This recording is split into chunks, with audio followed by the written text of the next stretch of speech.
Hace 14 minutitos. Ayer les comentaba que tenía interés de conversar con el doctor Diego Guelar, que bueno, uno por curiosidad periodística siempre, por ejemplo, va ahora antes era Twitter, a X, y ve cómo se define la persona. Y a mí me llamó la atención porque el doctor Guelar, diplomático, abogado, ex embajador en Estados Unidos, Brasil, China, Unión Europea, y precandidato a senador nacional por la capital federal. ¿Cómo le va, doctor? Buenos días.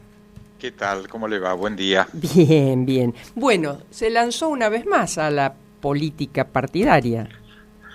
Sí, yo fui diputado nacional, claro. y yo creo que hay una relación directa además entre relaciones internacionales y las próximas elecciones por la importancia del Senado. Sí. Muchas veces nos olvidamos del vínculo tan estrecho que tiene el Senado con temas fundamentales en la República, que incluye obviamente la política exterior, la aprobación de los diputados, la aprobación de los pliegos de ascenso de las Fuerzas Armadas y de jueces y fiscales, ¿no? O sea, hay un rol especializado del Senado que está muchas veces bastardeado, diluido, doctor, descuidado. Exacto. Sí, bastardeado. Y sí. En un mundo que abre lleno de grandes interrogantes el 2025, yo creo que hay que fortalecer y que puedo contribuir además específicamente, o sea, hay un vínculo directo entre mi trayectoria diplomática y poder contribuir desde el Senado a que estos temas sean debidamente debatidos. No está ocurriendo en este momento, sin lugar a duda, ¿no? Y estamos hablando de el próximo miércoles. Justamente estaba haciendo unas comunicaciones en mi X, que sirve como newsletter internacional permanentemente, sobre que el próximo miércoles se van a votar las censuras al gobierno de Francia y de Alemania el mismo día. Estamos hablando de la caída de los dos gobiernos que sustentan la Unión Europea. Sí, sí. Tanto el primer ministro de Scholz, Macron, alemán, y Macron, el presidente si bien no sé, Barnier, algo así, ¿no? Es el Michel Barnier. Exacto. Que en el caso de Francia, el voto de censura, que seguramente se va a aprobar porque tienen mayoría para aprobarlo, es la caída del primer ministro. Son dos sistemas diferentes. El presidente Macron tiene mandato hasta el 2027, pero va a tener realmente, con esta ecuación y con esta caída a 2 meses de la elección de su primer ministro, seriamente entra en el peligro de tener que renunciar por no poder gobernar. Doctor, antes de venir para acá, pero todo está entrelazado, obviamente, y más por su expertise. En Alemania, los que tendrían posibilidades están planteando salirse de la Unión Europea, salirse de la comunidad. Sí, la segunda fuerza, que es la ultraderecha, es prácticamente un partido neonazi que salió segundo y que obviamente no sé si va a ganar, pero si no le va a pegar en el poste, plantea lisa y llanamente la salida de la Unión Europea. O sea, la crisis que estamos viviendo en el mundo. Escuché o leí por ahí que en Rumania también pegó en el poste, como dice usted, ¿no? Un grupo neonazi. No, pero están ahí. O sea, están ahí. Las ultraderechas, más en el caso de Rumania, que hubo elecciones el domingo, ganó un partido de centro derecha, pero para constituir gobierno necesita a este partido de ultraderecha que salió segundo y pisándole los talones. Claro. Entonces, la presencia hoy de un giro nacionalista de ultraderecha en Europa es realmente casi escandaloso, después de los antecedentes históricos del siglo XX, ¿no? Que uno dice, bueno, la historia no se repite, pero casi, ¿no? Entonces, evidentemente estamos con la inauguración el 20 de enero del presidente Trump en Estados Unidos y amenazas enormes de aumentos de impuestos. Ha generado realmente una incertidumbre mundial muy grande respecto de temas muy importantes que van desde la guerra de Ucrania hasta el equilibrio de poder, por supuesto, con China. O sea, es una situación, inauguramos un 2025 con enormes desafíos, también con la ventaja que en el caso de Argentina, con enormes perspectivas, porque el dato de ser Argentina un país muy rico en recursos naturales genera un atractivo en invertir. Para eso, por supuesto, hay que cumplir una cantidad de requisitos de estabilidad y de credibilidad que todavía no cumplimos, porque en esto las señales de la administración Milei han llamado la atención y son muy positivas, pero recordemos que tenemos 50 años como mínimo de inseguridad creada en el mundo. Y eso nadie le puede pedir, por supuesto, a una administración que en un año haga milagros en ese sentido. Es decir, viene una tarea de consolidación muy importante en un momento donde el mundo tendrá la voluntad de acompañarnos, pero por otro lado tiene sus prioridades en otros lados. Estamos hablando de desequilibrios muy profundos. Doctor, y también la ayuda a no bandearnos, porque usted se asusta de las ultras, pero por ahí aparecen grupos, lo hemos charlado la última vez, y usted en eso, yo me acuerdo que usted me dijo, yo me siento cómodo con la agenda del gobierno, pero no con estos grupos y bueno, estos desvíos, ¿no?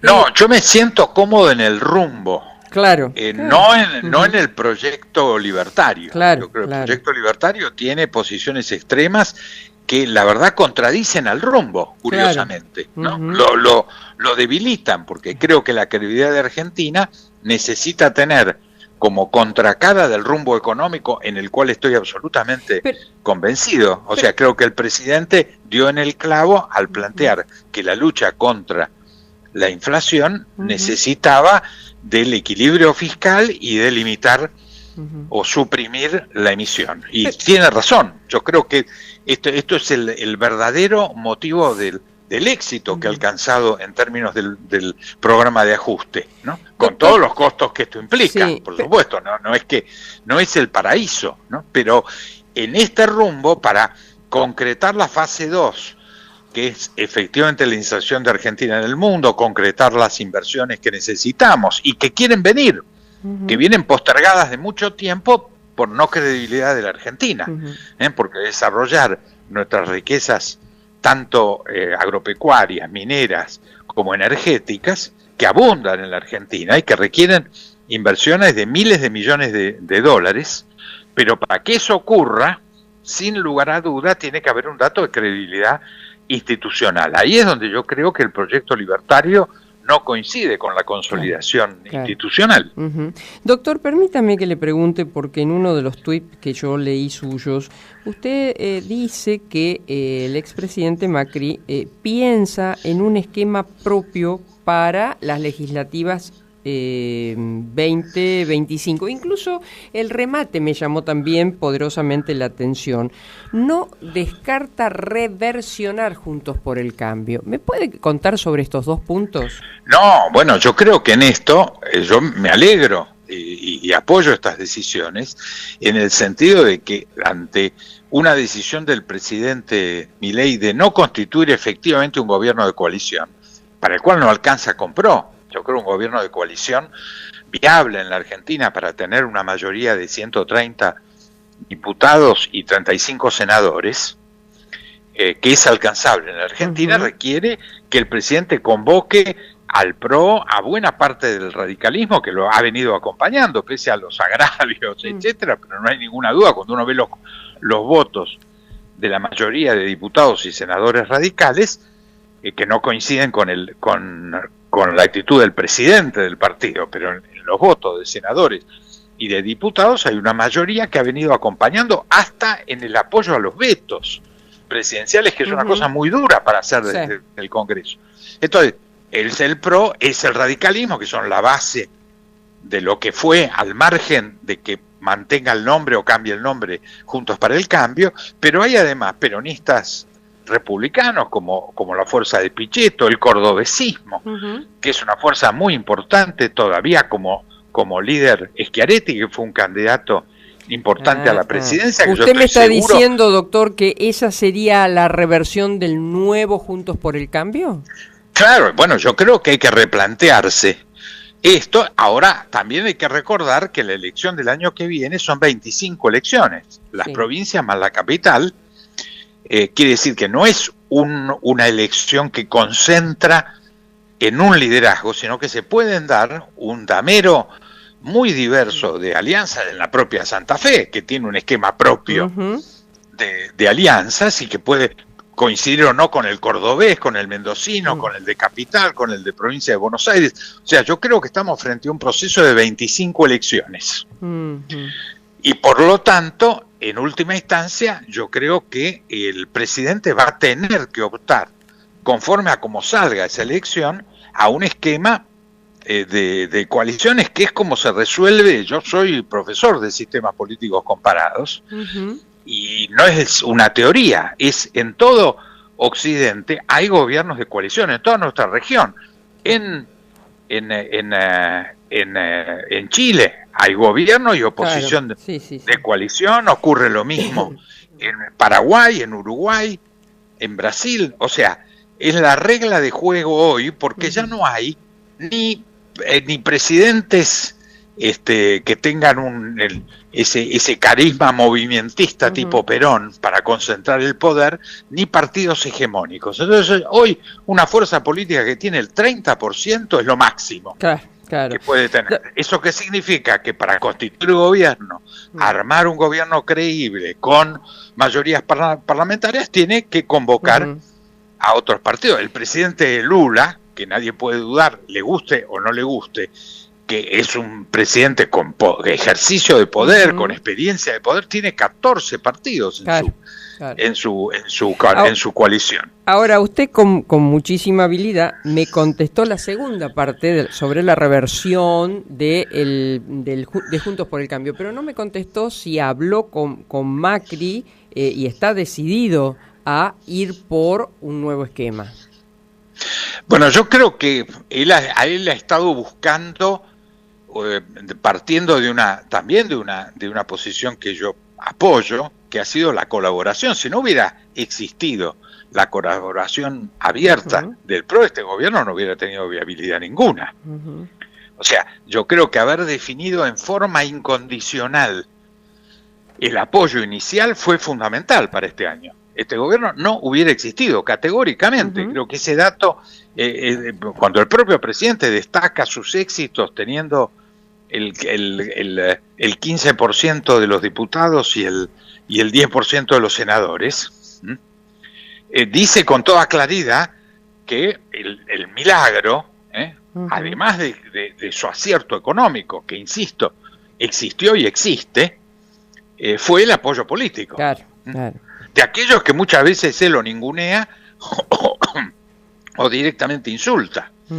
Ahora, yo creo que es extraordinario que el PRO in totum y la mayoría de los radicales haya priorizado la gobernabilidad en la Argentina por encima de insultos, de desencuentros, de no acuerdos, y haya apoyado. Yo creo que esto ha sido una actitud extraordinariamente positiva y además en la que yo concuerdo. Ahora, al momento de las nuevas elecciones, yo creo que hay que plantear las diferencias para que se constituyan los partidos, recuperen inclusive su identidad, porque cuando hoy vemos la casi desaparición de Juntos para el Cambio y del PRO, es producto que se ha licuado, es decir, privilegiando el apoyo al gobierno, ha licuado su propia personalidad. Creo que hay que recuperarla.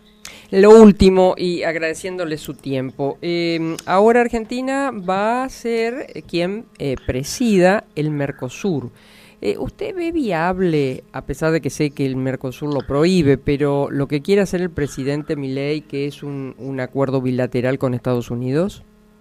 No, el Mercosur es muy claro en el sentido que nosotros tenemos pactado la negociación de conjunto. Yo creo que el presidente Milei tiene la oportunidad, como presidente pro tempore por el primer semestre del año, de proponer a nuestros socios iniciar lo que realmente habría que iniciar, que son los análisis de factibilidad. Antes de hacerse un acuerdo de libre comercio, eso puede llevar inclusive años, no son procesos cortos, pero habría que iniciar, a mi juicio, con Estados Unidos y con China, estas exploraciones de la factibilidad de acuerdos de de libre comercio que lo tenemos propuesto desde el año 2010, tanto Estados Unidos como, o sea, estamos hablando de 15 años atrás, propusieron tanto China como Estados Unidos abrir negociaciones de libre comercio, que, aclaro, la primera etapa es de análisis de lo que se llama la factibilidad, que es prenegociadora, que es, ¿por qué es importante?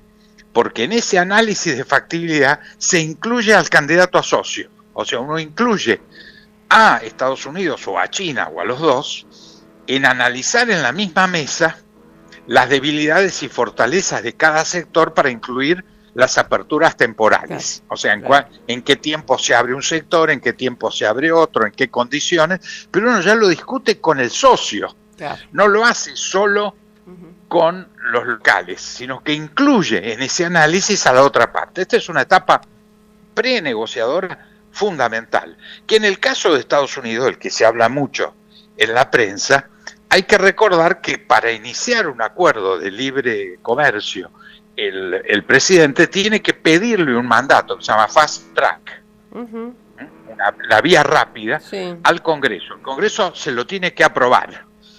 En este momento la tendencia nacionalista, yo no soy, yo diría, soy poco optimista de que el Congreso le diera esa autorización al presidente Trump. O sea, hay mucho para discutir en todo esto, porque si no, parece que es soplar y hacer botellas. Y hacer botellas, ¿no?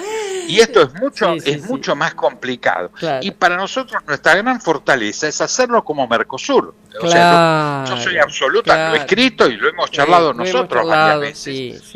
Es que yo creo que el Mercosur tiene que tener una actitud muy ofensiva, tanto con Estados Unidos como con China, y mantener lo que estamos cerca, pero que desgraciadamente la ola nacionalista en Europa no nos permite avanzar con el acuerdo Mercosur-Unión Europea. Pero desde el Mercosur, a mi juicio, hay que poner los motores en marcha muy decidido hacia la Unión Europea, hacia Estados Unidos y hacia China, en el sentido de consolidar acuerdos. El tiempo, bueno, eso depende de muchos factores y son negociaciones. Por ejemplo, le doy un ejemplo, Corea del Sur, que tiene acuerdo de libre comercio con China, pese a ser un aliado tan estrecho de Estados Unidos, estuvo 5 años negociando la factibilidad del acuerdo antes de negociarla. Inclusive la factibilidad es central porque, por ejemplo, estuvieron 5 años discutiendo la factibilidad y en 2-3 años firmaron el acuerdo. O sea, la prenegociación, yo diría que es tan importante o más que la negociación en sí. Doctor, como siempre, un placer, muchas gracias. Y bueno, avanti con... Justo y a disposición. con su candidatura. Bueno. Muchas gracias. Gracias. Hasta pronto. El doctor Diego Guelar. Sindicato Obreros de Estaciones de Servicio, Garajes, Playas y Lavaderos Automáticos